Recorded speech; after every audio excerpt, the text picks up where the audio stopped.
Hey, welcome back to the Disney Plus Everyday Challenge, and today we have Miraculous World Tokyo Stellar Force. It's a mouthful, but some of the titles have been longer. This is another installment. It's an installment of the Miraculous World, or the Miraculous Ladybug series. I mean, there's series, and then there's like specials where she goes to different countries and has adventures there. If you don't have any idea who I'm talking about, well, I'll let you know in a second here. This is from 2025. It's 52 minutes long, and Ladybug, or Miraculous World Ladybug, is a French-based animated series with our hero, Ladybug, also known as her real name is Marinette, very French. She lives in Paris and she has adventures there, and she's a superhero. Essentially, she is Paris' superhero. She has special powers that are kind of unpredictable. They're kind of based on luck. They provide her with what she needs at that moment in time. And she doesn't always necessarily understand what she's been given. She kind of has to use her intuition and her intelligence to figure it out. To go, oh well, they gave me a spray can, and with her own special, with her design on it, which is red with black polka dots on it. It just, here's a spray can, or here's a spatula, or whatever it is. It's going to be something that is going to be useful in the fight, even though it does not look like a weapon of any kind. That's kind of the point, that these things are not. She's not going to go into battle with a machine gun. She's not going to go into the battle necessarily with a sword or anything else. This is meant to be, while there is, physical confrontations, it's not meant to be violent. It's usually an effort to defeat the bad guys through luck, a little bit, in this case with her powers, but also just using her smarts and intuition to save the day, choosing the right thing over just violence. So, anyway, we get to see her in various different parts of the world. She's been to New York. She's been.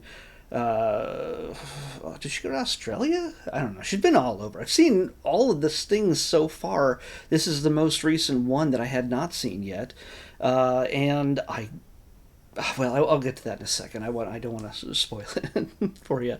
Of course, she goes to Tokyo. There's another superhero which I don't know if I've ever seen before. She might have been introduced in the series. She's Japanese, and her name is, where is she? Kagami. Have I seen her before? Well, anyway, by the way, they all get their powers from these little tiny little avatar type characters that they float around, and they imbue their masters with special abilities. And there's a deep lore. There's a lot going on here. I honestly, since I've watched all this stuff completely out of order at random, as it's been selected for me, I kind of don't know where to start or what comes next. It can get a little confusing.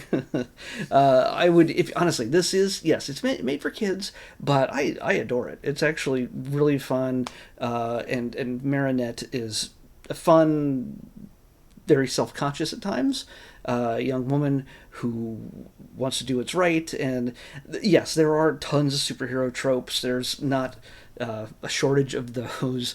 She likes a boy, or she likes a hero, but she doesn't like the guy who is secretly the hero, and he likes the hero she is, but doesn't know that Marinette, like, they don't know each other is the other hero, but they team up together. And I don't know, it's one of those old tropes where all the heroes don't know their secret identities, and one day they'll figure it out. Or will there, at least at the beginning of this one, spoiler, at the beginning of this one, Marinette and Cat Noir, whose real name is Adrian, Marinette and Adrian are a couple, but he's off in New York City doing something else, not necessarily superhero-y. He is the son of a very wealthy man who also happens to be, spoiler, the main bad guy for at least the series and a bunch of the specials and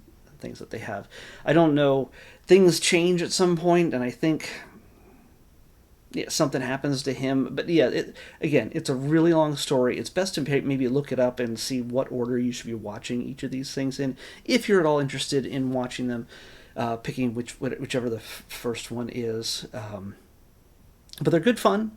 They're all done in digital, like 3D animation, and I can see the animation just getting better and better over the years. This one, especially, the 3D animation looked so much smoother and so much nicer than it had in previous years. Not that it was bad before, it's just that it, obviously, with better technology and power and everything else, computing power, you can obviously create better animations. So we start this story with Marinette suddenly, while she's having a video chat with Adrian, between countries. They don't get to see each other. She's suddenly visited by Kagami, who says, "You got to come to Tokyo. We got kaiju, and we need your help."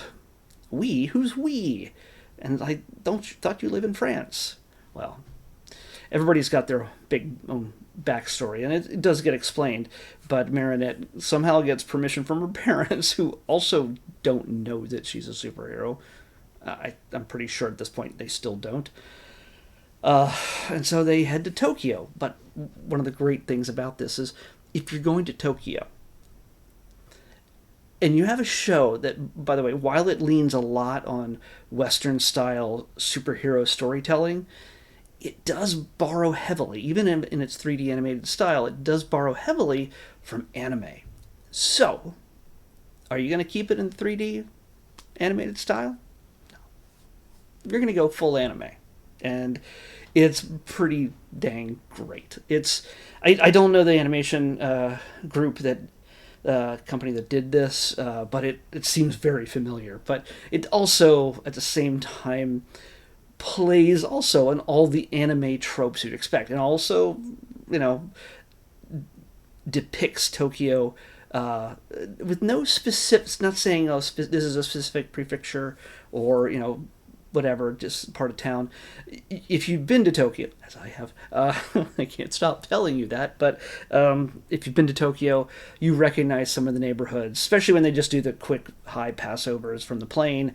It's, oh, that's Shibuya, that's the crossroad, that's the crosswalk, oh, there's Tokyo Tower. They do make a reference where Marinette goes, well, is Tokyo very different than Paris? And she's like, a little bit. And then they look out the window, and there's the Tokyo Tower, which is a version of the Eiffel Tower, which was inspired by the Eiffel Tower. I don't think it's as tall as the Eiffel Tower. I don't think. And it's red-ish, so at times. Depends on how it's lit. But it's also not as old, not nearly as old. But yeah, so she looks out the window, and she's like, it seems the same, because there's the Tokyo Tower. It's like, well, it was based on the Eiffel Tower. Because, by the way, the Japanese love the French. I know it seems reductive just to assume that they all love the French, but go through Harajuku sometime. When it comes to the fashion, that's a fashion district and everything else, they love crepes, they love French food, they love French fashion, they love all these things. So, yeah, the love of France and love of Paris is highly evident when you go to Tokyo. Just so you know. If you're ever worried about, like, I don't know if I could eat all the Japanese food, I'm not really into fish, well, you're going to find some French food there, too. They're not shy about it. So, anyway, they get to Japan, and the way they switch from 3D to anime, 2D anime, like this, right here, I think it's when they say, it's not that different. When Kagami says, it's not that different, they've move through the clouds, and 1 minute they're 3D, and the next minute they're anime. And they don't make any mention of it. It's just for us.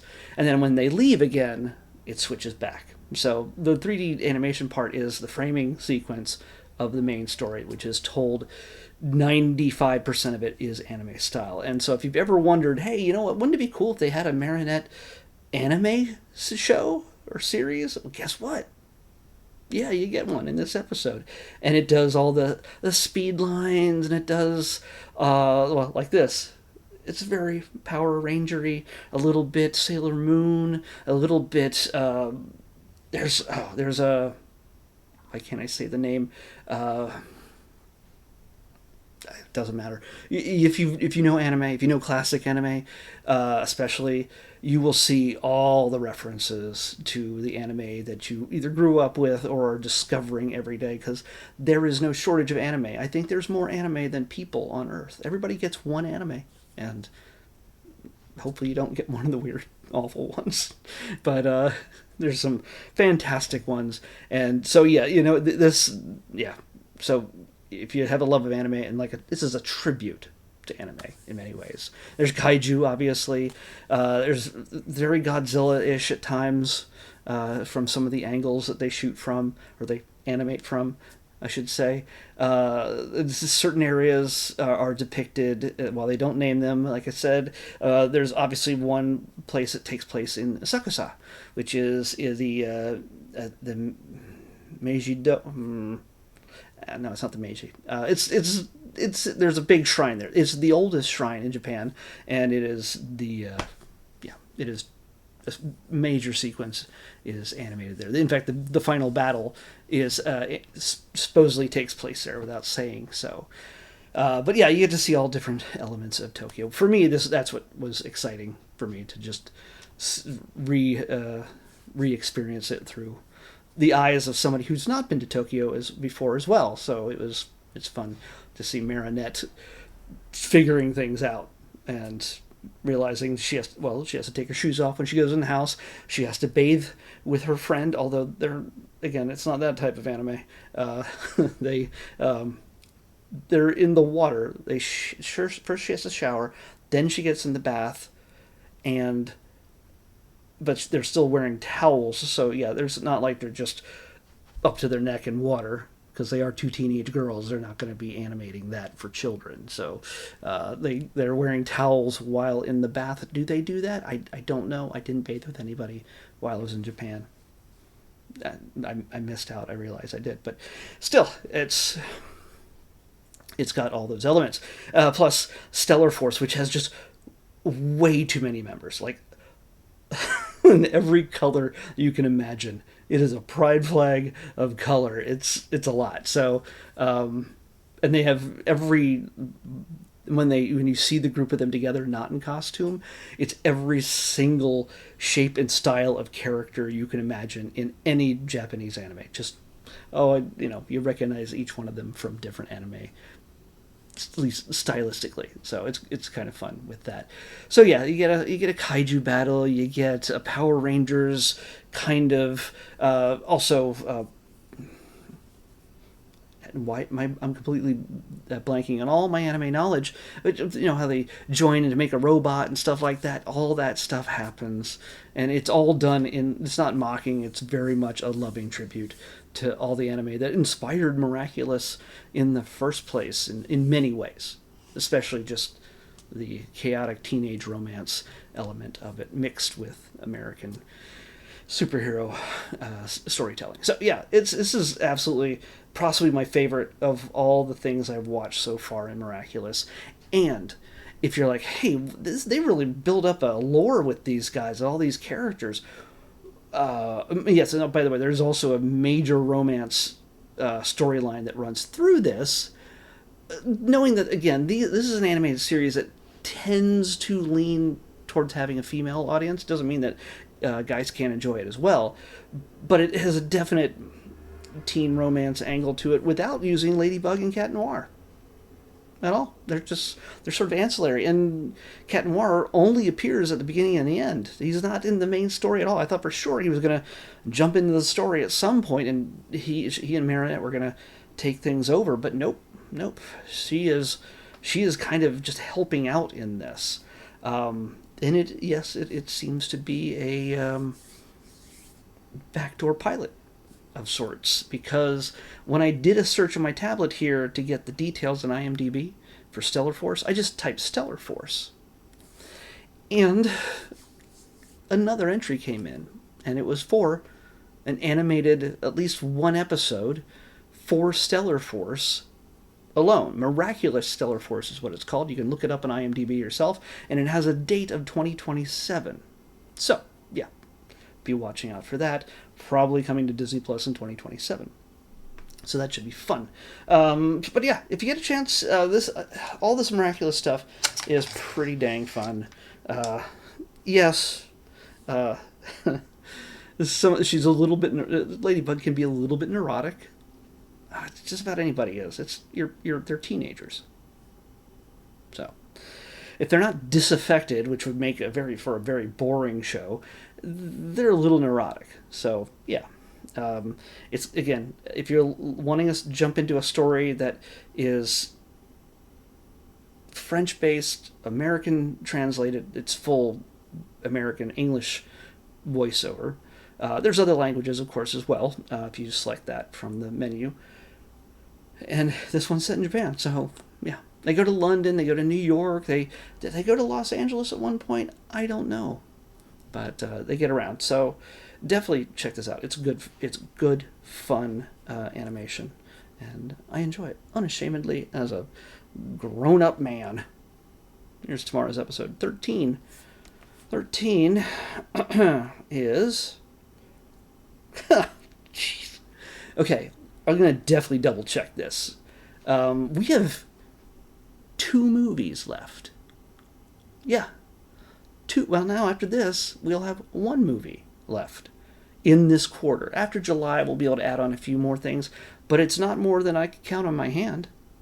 Unless we, again, there's at some point in the next 2 months probably, we'll have Avatar, Fire and Ash, we'll have Hoppers from Pixar, so those will be added to the mix as they premiere.